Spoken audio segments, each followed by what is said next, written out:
বিসমিল্লাহির রহমানির রহিম। আসসালামু আলাইকুম। প্রিয় দেশবাসী, ঈদ মোবারক। ত্যাগ, তাকওয়া আর সংযমের শিক্ষা গ্রহণের মধ্য দিয়ে মাসব্যাপী সিয়াম সাধনার পর ব্যক্তি, পরিবার, সমাজ এবং রাষ্ট্রীয় জীবনকে সুন্দর ও পরিশুদ্ধ করার পাশাপাশি মুসলিম উম্মার বিশ্বজনীন ঐক্য, সংহতি, সহমর্মিতা এবং অনাবিল আনন্দের বার্তা নিয়ে এলো পবিত্র ঈদ উল ফিতর। ঈদ উল ফিতর উপলক্ষে আমি বাংলাদেশ সহ বিশ্ব মুসলিম উম্মার প্রতি জানাই আন্তরিক শুভেচ্ছা, অভিনন্দন ও মোবারকবাদ। ঈদ মোবারক। প্রিয় দেশবাসী, বীর জনতার রক্তক্ষয়ী গণ অভ্যুত্থানের মাধ্যমে ফ্যাসিবাদের পতন ঘটিয়ে দীর্ঘ ১.৫ দশক পর গুম, খুন, অপহরণের ভয়হীন স্বাধীন সার্বভৌম এক গণতান্ত্রিক পরিবেশে দেশের আপামর জনগণ এবছর পবিত্র ঈদ উল ফিতর উদযাপন করছেন। এবারের ঈদ আনন্দে তাই যোগ হয়েছে উচ্ছ্বাস, উৎসাহ, উদ্দীপনার এক নতুন মাত্রা। তবে মানুষের মনে পবিত্র আনন্দ উৎসবের এমন এক বাধাহীন উন্মিমুখর সময়ও অনেক মায়েদের মনে নেই ঈদের আনন্দ, অনেক পরিবারে নেই উৎসবের আমেজ।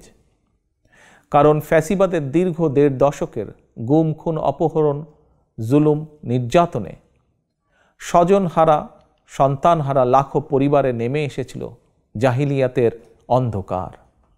শুধুমাত্র জুলাই আগস্টেরই পলাতক স্বৈরাচারের পতনের শেষ দিনগুলোতে প্রাণ হারিয়েছেন নানা শ্রেণী পেশার হাজারো মানুষ। ছাত্র, যুবক, কৃষক, শ্রমিক, রাজনৈতিক কর্মী কিংবা নিরীহ পথচারী, এমনকি নারী, শিশু, বৃদ্ধ পর্যন্ত সেই ফ্যাসিস্টের বুলেট থেকে রক্ষা পায়নি। আহত হয়েছেন প্রায় ২০,০০০-এরও বেশি মানুষ। ফ্যাসিবাদ পতন আন্দোলনে হতাহতের পরিবারগুলোতে আজ তাই ঈদ উৎসবের বাঁধ ভাঙা উচ্ছ্বাস নেই। ঈদের দিনেও হয়তো সন্তানহারা কোনো কোনো মায়ের চোখে থাকবে পানি।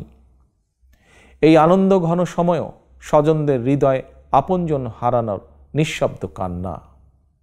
মাফিয়া চক্রের নির্মমতায় হাসপাতালে চিকিৎসাধীন আহত প্রিয় মানুষটির কাছে বসেই অনেককে এই ঈদ আনন্দের এই দিনটিতে কাটাতে হচ্ছে আশা, নিরাশা অথবা হতাশায়।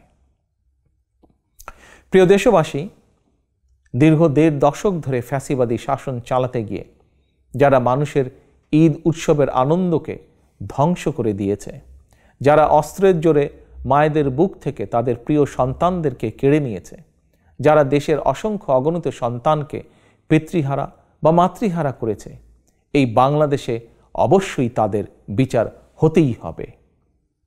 যে কোনো মূল্যে পলাতক স্বৈরাচার আর তাদের দোসরদের বিচারের মুখোমুখি করার মাধ্যমে দেশে আইন ও ন্যায়ের শাসন প্রতিষ্ঠা করে সন্তানহারা মায়েদের মনে, স্বজনহারা শোক সন্তপ্ত পরিবারে একটু হলেও সান্ত্বনার বার্তা দেওয়া হবে। এবারের ঈদে এটাই হোক আমাদের অঙ্গীকার, আমাদের শপথ।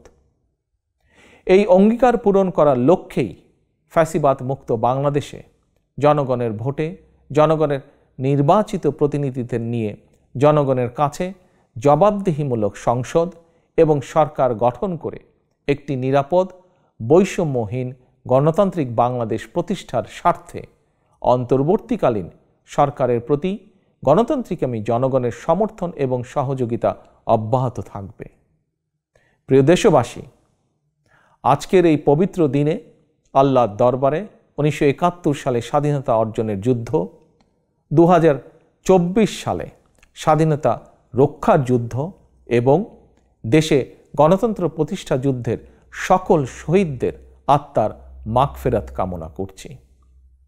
ঈদের দিনের মতোই আপনার, আমাদের সকলের তথা ধর্ম, বর্ণ নির্বিশেষে প্রতিটি নাগরিকের প্রতিটি দিন, প্রতিটি ক্ষণ হয়ে উঠুক সৌহার্দ্যপূর্ণ, উৎসব মুখর আর আনন্দময়। এই প্রত্যাশায় আবারও দেশবাসীকে জানাই পবিত্র ঈদ উল ফিতরের শুভেচ্ছা। ঈদ মোবারক। আল্লাহ হাফেজ। বাংলাদেশ জিন্দাবাদ। বাংলাদেশ জাতীয়তাবাদী দল জিন্দাবাদ।